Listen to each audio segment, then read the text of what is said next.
Regret is only useful if it's today's wisdom.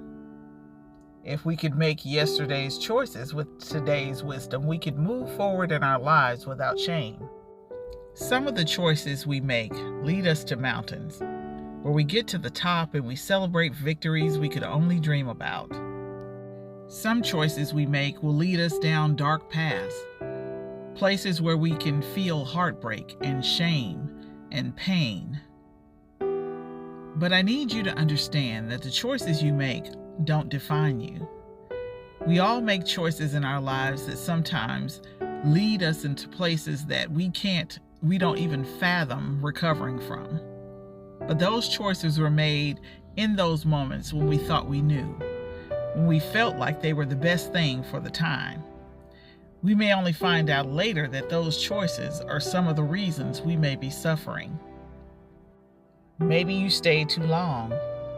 Maybe you should have walked away sooner. Maybe you should have said no. Maybe yes was the best answer. In those moments that we make choices about our lives, we're using what we see, what we feel, what we know. And sometimes they don't benefit us. And that's why we have to turn around and look at ourselves with forgiveness.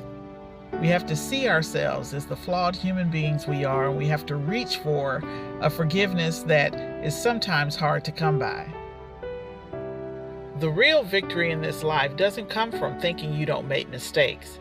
It doesn't come from denying the mistakes you've made. It comes from taking those mistakes, turning them into wisdom, and not allowing the shame of those choices or those mistakes to define who you are as an individual or what you can show up with in your life. Forgive yourself for being human. Forgive yourself for wanting survival, wanting love, wanting to be free to be who you are. We don't get to do this life over. So when you spend time in places of hatred or negative self-talk, you're creating a life you don't deserve. You're creating a life that you don't truly want to live. So dig deep and understand that the impact of your choices can turn into wisdom if you only see it that way. You can't go back and undo most of the things we decided, but we can take those experiences and turn them into a wisdom that helps us to grow forward and to heal and to see life in a better light. We all have the power to do this. Think about how you're going to do this for yourself today. Keep going.